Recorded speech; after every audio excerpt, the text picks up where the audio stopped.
नमस्कार विद्यार्थी मित्र मैत्रिणींनो, एमपीएससी क्रॅक इट या आपल्या यूट्यूब चॅनलवरती तुमचं पुन्हा एकदा स्वागत आहे.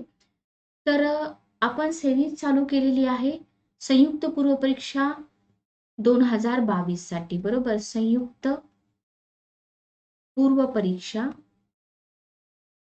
2022 साठी आपण PYQ सिरीज घेत आहोत.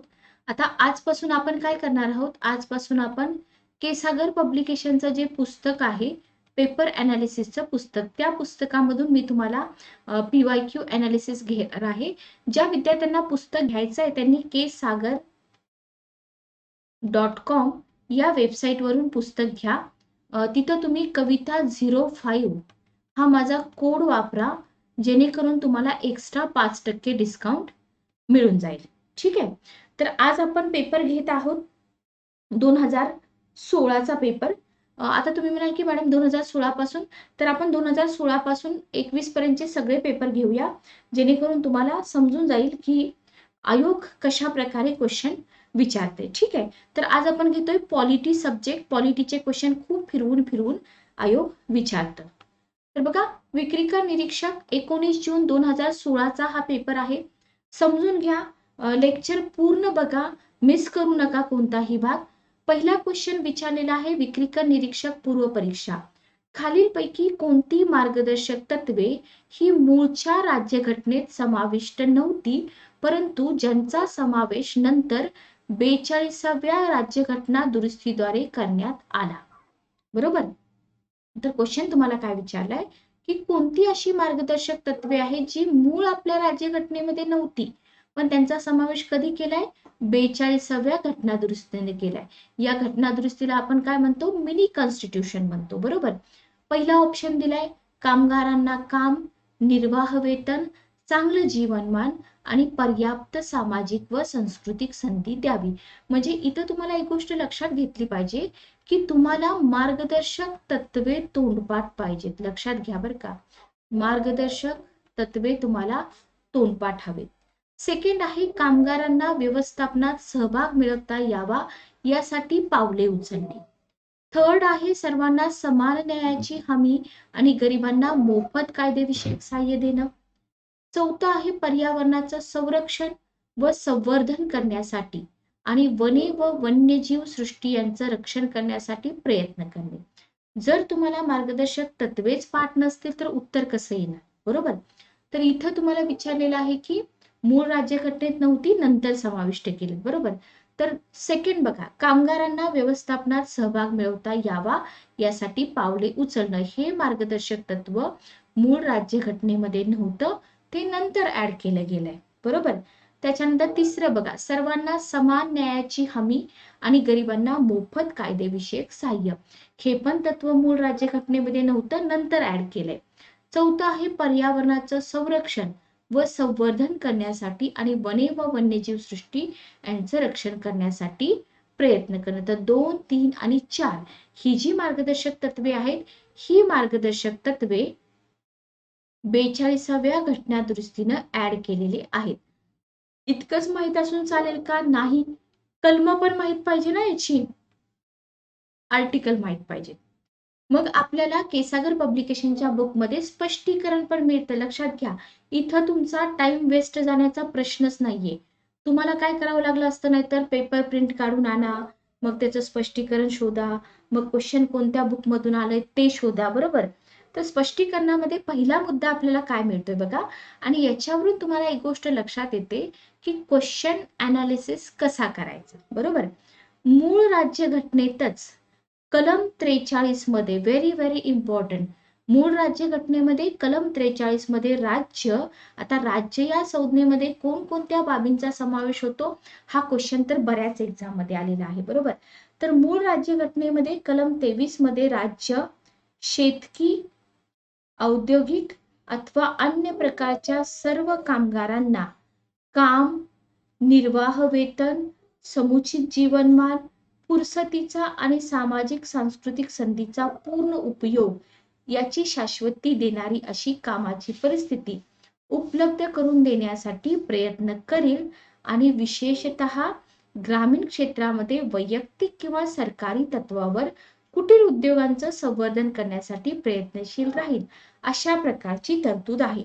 आता तुम्ही म्हणाल की मॅडम एवढी अवघड वाक्यरचना विचारली जाते का? विचारली जाते. म्हणजे हे जे पहिलं सेंटेन्स आहे हे आहे तुमचं कलम 43 आणि हे आधीपासूनच घटनेमध्ये समाविष्ट होत. बरोबर. 42व्या घटनादुरुस्तीनं हे मार्गदर्शक तत्व ऍड केलेलं नाही. लक्षात येते का बघा. सेकंड पॉइंट बघा, 42वी घटनादुरुस्ती कधी झाली? 1976 ला झाली. या 42व्या घटनादुरुस्ती 1976 अनुसार आपल्या राज्यघटनेत नव्याने समाविष्ट करण्यात आलेल्या मार्गदर्शक तत्वांची चर्चा पुढे केलेली आहे. आता इथं तुम्हाला एक गोष्ट लक्षात घ्यायची आहे. आधी तुम्ही हे नोट डाऊन करून घ्या. आर्टिकल नोट डाऊन करून घ्या. कलम 39F, ठीक आहे. त्याच्यानंतर कलम 39A, मी इथंच लिहिते, कलम 39A. आणि तिसरा आर्टिकल कोणता आहे बघा, कलम 43A.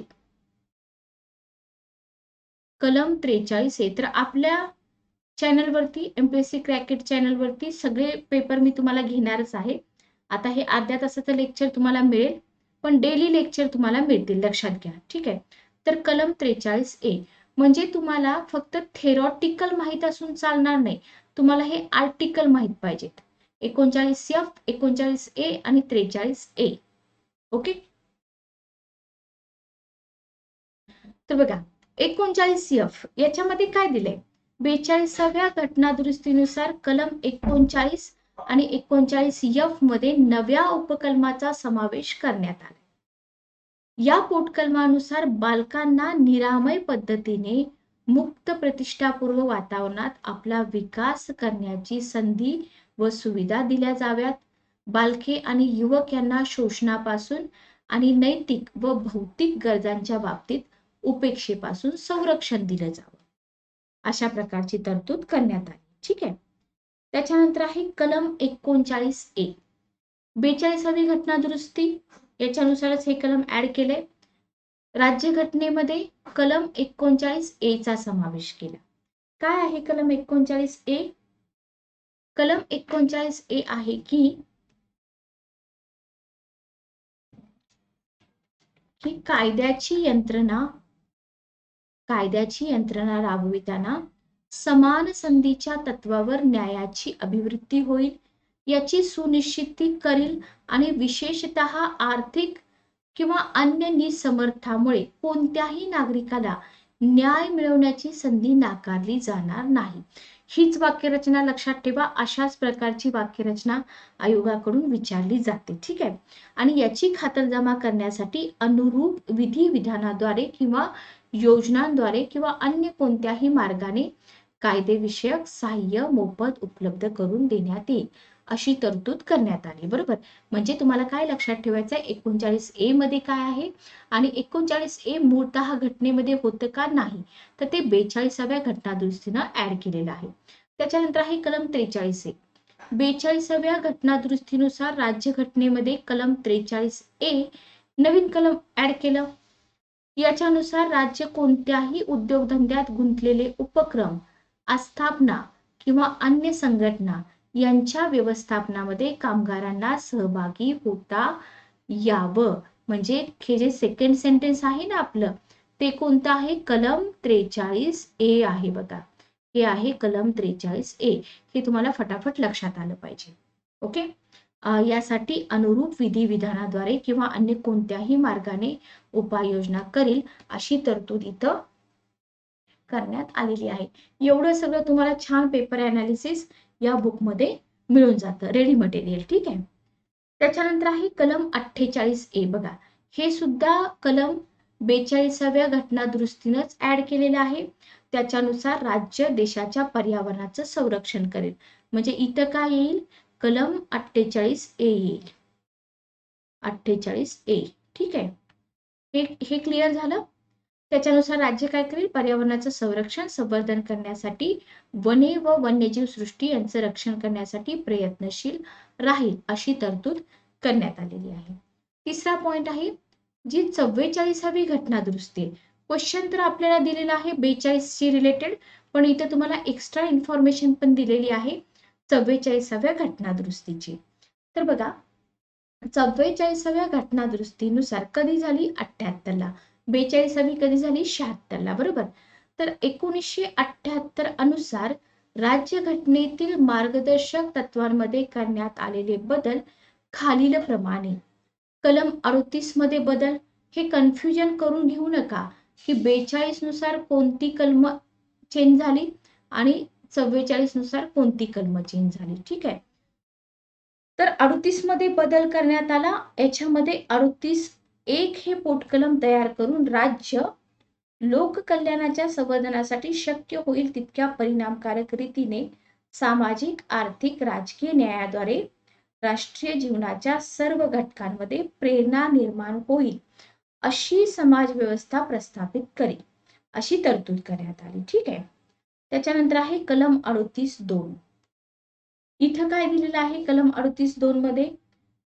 राज्य हे विशेषतः केवळ व्यक्तीमध्येच नव्हे तर निरनिराळ्या क्षेत्रामध्ये राहणाऱ्या किंवा निरनिराळ्या व्यवसायामध्ये गुंतलेल्या लोकसमूहामध्ये देखील उत्पन्नाच्या बाबतीत असलेली विषमता कमी करण्यासाठी आटोकाट प्रयत्न करील. दर्जा, सुविधा, संधी याच्या बाबतीत असलेली विषमता नाहीशी करण्यासाठी प्रयत्नशील राहील, अशी तरतूद करण्यात आली. तर लक्षात घ्या, 42व्या घटना दुरुस्तीनं कोणत्या आर्टिकल मध्ये चेंज झाला आणि 44व्या घटना दुरुस्तीनुसार कोणत्या आर्टिकल मध्ये चेंज झाला. ठीक आहे. त्याच्यानंतर तुम्हाला दिलेला आहे की 86वी घटना दुरुस्ती. पहिला क्वेश्चन किती छान एक्सप्लेन करून दिलाय बघा. 42वी घटना दुरुस्ती, 44वी घटना दुरुस्ती आणि 86वी घटना दुरुस्ती. त्याच्यानंतर तुम्हाला 97वी घटना दुरुस्ती पण दिलेली आहे. म्हणजे मार्गदर्शक तत्व या टॉपिक मधून जर तुम्हाला क्वेश्चन आला, एकही क्वेश्चन तुमचा चुकणार नाही. 86वी घटना दुरुस्ती कधी झाली? 2002 ला झाली. आता या घटना दुरुस्तीने काय चेंज झाला? कलम 45 मध्ये बदल केला. बरोबर. राज्य 6 वर्षापेक्षा कमी वयाच्या बालकांची प्रारंभिक बाल्यावस्थेतील देखभाल आणि शिक्षण यांकरता तरतूद करण्याकरता प्रयत्न करील, अशा मजकुराचा समावेश करण्यात आला. 97वी घटना दुरुस्ती कधी झाली? 2011 ला झाली. राज्यघटनेमध्ये कलम 43(b) या कलमाचा समावेश करण्यात आलेला आहे. ठीक आहे. इथं बघा, सहकारी संस्थांची स्वेच्छापूर्वक निर्मिती, स्वायत्त कारभार, लोकशाही नियंत्रण, व्यावसायिक व्यवस्थापन यांचं प्रवर्तन करण्यासाठी राज्य प्रयत्नशील राहील, अशी तरतूद करण्यात आली. सगळं काही तुम्हाला इथं कव्हर केलेलं आहे. मार्गदर्शक तत्व या टॉपिक मधून हाच भाग महत्वाचा आहे आणि संदर्भ तुम्हाला दिलाय भारतीय राज्यघटना आणि राजकीय व्यवहार. बाचाल सरांचं पुस्तक आहे, बेस्ट बुक आहे. नवीन नवीन जे कंटेंट विचारलं जाते ना आयोगाचं, ते याच पुस्तकातून विचारलं जाते. ठीक आहे. तर हा होता 2016 ला विचारलेला पहिला क्वेश्चन आणि हेच मटेरियल वारंवार आयोगाकडून विचारलं जातं. ओके. सेकंड क्वेश्चन बघा. सेकंड क्वेश्चन तुम्हाला विचारलेला आहे की खालीलपैकी कोणते विधान सत्य आहे नाही याच्यावरती फोकस करायचं. बेरुबारी खटला, केशवानंद भारती खटला, हे तुम्ही असं अंडरलाईन करून घ्या क्वेश्चन पेपर सॉल्व्ह करताना. बेरुबारी खटल्यात सर्वोच्च न्यायालयाने सरनामा हा राज्यघटनेचा काय सांगितलंय? भाग असल्याचा निर्णय दिला होता. केशवानंद भारती खटल्यात सरनामा हा राज्यघटनेचा भाग नसल्याचा निर्णय दिला होता आणि सरनाम्यामध्ये आतापर्यंत 2 वेळा बदल करण्यात आलाय आणि तुम्हाला विचारलंय कोणतं विधान सत्य आहे. इतका सोपा क्वेश्चन आहे. वरचा भाग खाली दिलेला आहे, खालचा भाग वरती दिलेला आहे. म्हणजे आणि सरनाम्यामध्ये फक्त किती वेळा बदल करण्यात आले? 10 मिनिट. सरनाम्यामध्ये 1 वेळा बदल केलाय ना फक्त. लक्षात घ्या. प्रिएम्बल मध्ये किती वेळा बदल केलाय? म्हणजे इथं एकही विधान सत्य नाहीये. आहे का सत्य? नाही. नाही. एक वेळा बदल झालाय, बरोबर. तर बघा, प्रश्नात दिलेल्या न्यायालयीन प्रकरणासह घटनेच्या सरनाम्याशी संबंधित असलेल्या महत्वपूर्ण न्यायालयीन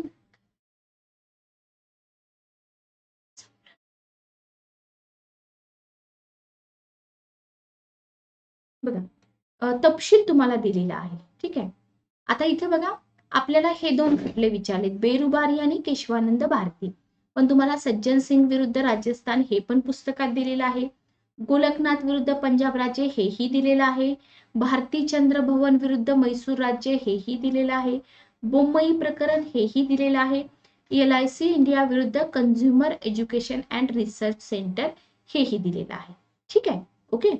तर बघा, आता आपण एक एक करून बघूया. आता इथे काय दिले, बेरुबारी खटल्यामध्ये राज्यघटनेचा भाग आहे म्हणतात, तर हे चुकीचं आहे. बेरुबारीमध्ये नाही म्हटलंय, हे आपण बघूया आता पुढं. बघा, बेरुबारीमध्ये काय म्हटलंय, बेरुबारीमध्ये काय म्हटलंय, उद्देशिका संविधानाचा भाग नाही. म्हणजे आयोग काय करतं, आहेच्या ठिकाणी नाही करतं, नाहीच्या ठिकाणी आहे करतं. ठीक आहे, तर अशा प्रकारचे क्वेश्चन आयोग चुकवतं. ओके. तर पहिलं जो खटला इथं दिलाय, सज्जन सिंग विरुद्ध राजस्थान राज्य, याच्यामध्ये काय सांगितलं बघा, याच्यामध्ये SC न सांगितलं, म्हणजे SC चे जे न्यायाधीश होते न्यायमूर्ती मुधोळकर यांनी काय सांगितलं, संविधानाची उद्देशिका म्हणजे प्रिॲम्बल ही गहन विचार विमर्शाचा परिपाक असून सुस्पष्टता हे तिचं वैशिष्ट्य आहे. तसेच संविधानकारांनी उद्देशिकेला विशेष महत्व दिले. उद्देशिका संपूर्ण संविधानाचा सारांश आहे. म्हणजे जर तुम्हाला ऑप्शन मध्ये सज्जन सिंग विरुद्ध राजस्थान ही केस असती, तर तुम्हाला माहित पाहिजे की सज्जन सिंग विरुद्ध राजस्थान राज्य इथं कन्क्लुजन देताना कुठेही आयोगाने असं सांगितलेलं नाहीये की उद्देशिका संविधानाचा भाग आहे, उद्देशिका संविधानाचा भाग नाही, बरोबर. तर इथं काय सांगितलंय त्यांनी, फक्त की उद्देशिका संपूर्ण संविधानाचा सारांश आहे, सुस्पष्टता हे तिचं वैशिष्ट्य आहे, बरोबर. बेरुबारीमध्ये काय सांगितलं, उद्देशिका संविधानाचा भाग नाही, बरोबर. पण काय म्हटलंय की उद्देशिका ही संविधानकारकांचे मन समजून घेण्याची गुरुकिल्ली मात्र आहे, जरी संविधानाचा भाग नसली तरी सुद्धा, बरोबर. सर्वोच्च न्यायालयाच्या मध्ये संविधानातील एखाद्या अस्पष्ट किंवा संदिग्ध शब्दाचा अर्थ लावण्यासाठी उद्देशिका उपयुक्त ठरते. आता इथं अजून एक क्वेश्चन विचारला जाऊ शकतो की संविधानातील एखाद्या अस्पष्ट व संदिग्ध शब्दाचा अर्थ लावण्यासाठी उद्देशिका उपयुक्त ठरते, अशा प्रकारचा निर्णय सर्वोच्च न्यायालयाने कोणत्या प्रकरणाच्या वेळी दिला, समजते का बघा. ठीक आहे, तर इतकं डीप मध्ये स्टडी करा जेणेकरून तुम्हाला अडचण येणार नाही. ठीक आहे. केशवानंद भारतीमध्ये काय सांगितलं, 73 ला पूर्वीची भूमिका बदलली, भूमिका बदलायचा अधिकार आहे का, आहे ना. उद्देशिका संविधानाचा भाग आहे. न्यायमूर्ती सिक्रींचं नाव लक्षात ठेवा, पुढे जाऊन विचारलं जाऊ शकतं. न्यायमूर्ती सिक्री यांनी उद्देशिकेचे महत्व स्पष्ट करून न्यायाधीशांनी संविधानाचा अर्थ लावताना उद्देशिकेत व्यक्त केलेल्या उदात्त भावना लक्षात घेणं आवश्यक असल्याचा निर्वाळा दिला. ठीक आहे. गोलकनाथ विरुद्ध पंजाब राज्य, इथं बघा न्यायालयाने उद्देशिका संविधानाचा आत्मा म्हटलंय. म्हणजे तुम्हाला बेरुबारी, केशवानंद भारती आणि गोलकनाथ ही 3 प्रकरण व्यवस्थित लक्षात ठेवायची आहेत, अजिबात कन्फ्यूज व्हायचं नाही कुठं काय दिलंय ते. ठीक आहे. तर गोलकनाथ विरुद्ध पंजाब राज्य, इथं त्यांनी काय सांगितलं, संविधानामध्ये उद्देशिका तर आत्म्याचं काम करते, बरोबर. क्लिअर.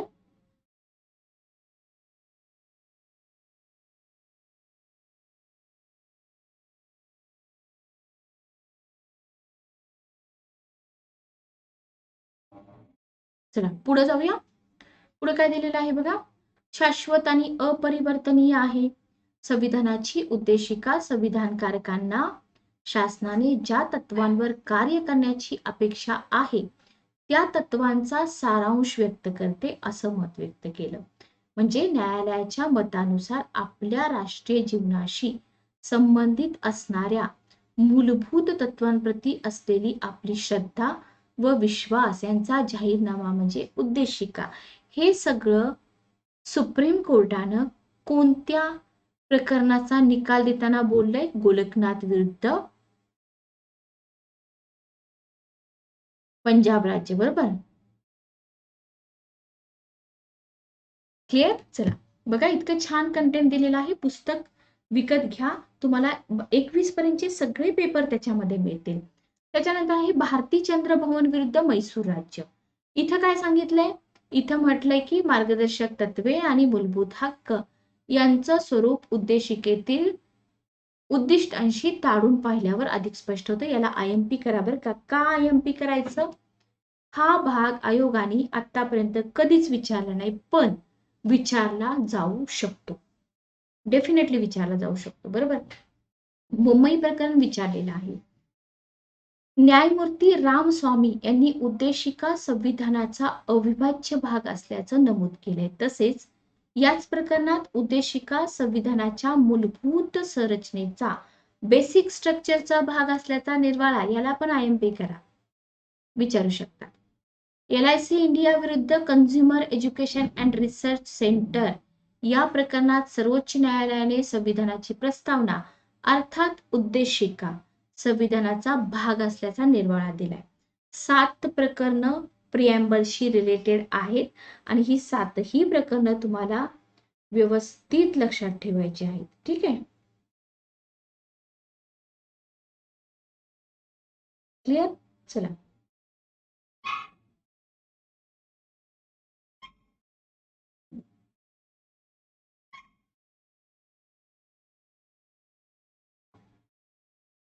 पुढे काय दिलेलं आहे बघा. योग्य कथन, सॉरी, हा भाग राहिला आपला. आतापर्यंत एकदाच दुरुस्ती झाली, कधी? 42वी घटना दुरुस्ती 76. हे पण लक्षात ठेवा. काय दुरुस्ती केली ती सुद्धा लक्षात ठेवावी लागते. सरनाम्यामध्ये समाजवादी याला 1 नंबर द्या, धर्मनिरपेक्ष याला 2 नंबर द्या, एकात्मता याला 3 नंबर द्या. दिसताना शब्द छोटे छोटे दिसतात पण चुकू शकतात, लक्षात घ्या. या 3 शब्दांचा समावेश घटना दुरुस्तीने करण्यात आला. बेस्ट एक्सप्लेनेशन तुम्हाला या बुकमध्ये दिलेलं आहे. संदर्भ ग्रंथ आहे भारतीय राज्यघटना आणि राजकारण, केसागर पब्लिकेशन, पेज नंबर 19 आणि 97-99. क्लिअर. चला तिसरा क्वेश्चन बघा. तिसरा क्वेश्चन आहे की योग्य कथन ऑब्लिक कथने ओळखा. अनुच्छेद 47 प्रमाणे सर्व बालकांना वयाच्या 14 वर्षापर्यंत मोफत व सक्तीचं शिक्षण असावं. 86व्या घटना दुरुस्तीने 6 ते 14 वर्षापर्यंतच्या मुलांसाठी शिक्षण हे मूलभूत अधिकारामध्ये समाविष्ट करण्यात आलं. बरोबर आहे का? बघा, कथन एक चुकीचं आहे. का चुकीचं आहे बघा. 14 वर्षापर्यंत मोफत आणि सक्तीचं शिक्षण, आर्टिकल 47 येईल का? आर्टिकल 47 येईल? नाही येणार ना. 45 येईल. बघा, कलम 45 अनुसार इथं 47 नाही येणार, इथं येईल 45. बरोबर. सर्व बालकांना वयाच्या 14 वर्षापर्यंत मोफत सक्तीचं शिक्षण. 86वी घटना दुरुस्ती आहे ही 2002. आणि खाली काय दिलंय तुम्हाला? मूलभूत हक्क. बरोबर. तर 86व्या घटना दुरुस्ती अन्वये राज्यघटनेतील मूलभूत हक्कांमध्ये काय झालं? कलम 21A या नव्या कलमाचा समावेश. याच्यावरती पण आयोगाने क्वेश्चन विचारले की कलम 21A या नव्या कलमाचा समावेश कोणत्या घटना दुरुस्तीनं केलेला आहे? त्याच्यानुसार राज्य 6 ते 14 वर्ष वयाच्या सर्व बालकांसाठी राज्यास कायद्याद्वारे निर्धारित करता येईल अशा रीतीने मोफत व सक्तीच्या शिक्षणाची तरतूद करेल. म्हणजे इथं पहिलं सेंटेन्स चुकीचं आहे, दुसरं सेंटेन्स बरोबर आहे. हा पण क्वेश्चन तुमचा कुठून कव्हर होतो? भारतीय राज्यघटना, राजकारण, केसागर पब्लिकेशन. आता तुम्ही म्हणाल की मॅडम आमच्याकडे आहे लक्ष्मीकांत सरांचं पुस्तक. ठीक आहे, मग लक्ष्मीकांत सरांच्या पुस्तकातून हे नाही का कव्हर होत? कव्हर होतं, तिथून पण कव्हर होतं, पण बाकीची पण पुस्तकं मी तुम्हाला इथं सांगत आहे. ठीक आहे. पुढचा क्वेश्चन बघा. पुढचा क्वेश्चन काय दिलेला आहे? भारताच्या राज्यघटनेच्या सरनाम्यामध्ये कालांतराने काय सम्मिलित झालं? आत्ताच आपण बघितलं की नाही? कालांतराने काय सम्मिलित झाले? सरनाम्यात सुरुवातीला काय होतं? फक्त राष्ट्राची एकता या शब्दाचा उल्लेख होता. बरोबर. इथे तुम्हाला ऑप्शन दिले. हे ऑलरेडी होतच ना, म्हणजे हा ऑप्शन गेला. बरोबर, म्हणजे केवळ एक गेलं. ओके. राष्ट्राची अखंडता 42वी घटना दुरुस्ती 1976. इथं तुम्हाला सांगितलेलं आहे मी. कुठं सांगितलं बरं तुम्हाला? इथं सांगितलं बघा, एकात्मता. एकात्मता या शब्दाला दुसरा शब्द कोणता वापरलाय? राष्ट्राची अखंडता. आणि अशाच प्रकारे होतं कन्फ्युजन. फक्त काय केले आयोगाने? इथं एकात्मता हा शब्द देण्याच्या ऐवजी अखंडता हा शब्द दिला. ओके. तर ही दुरुस्ती एकच आहे. आपण काय बोललो आता? की प्रिॲम्बल मध्ये एकदाच दुरुस्ती झाली. ठीक आहे. बरोबर. लक्षात येते का तुमच्या? बघा, म्हणून ह्याला सिली मिस्टेक होऊ शकतात असं म्हणतात, की काही वेळी सिली मिस्टेक होऊ शकतात. बरोबर. तर हे देखील कंटेंट तुम्हाला हे व्यवस्थित वाचा बरं का.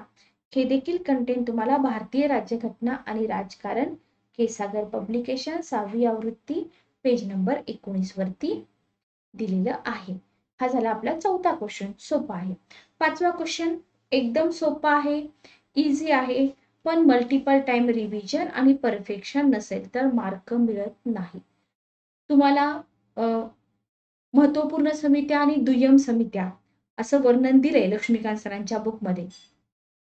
कोणत्या समित्यामध्ये डॉक्टर बी आर आंबेडकर यांनी, बघा, कोणत्या समित्यामध्ये डॉक्टर बी आर आंबेडकर यांनी सदस्य म्हणून कार्य केलं?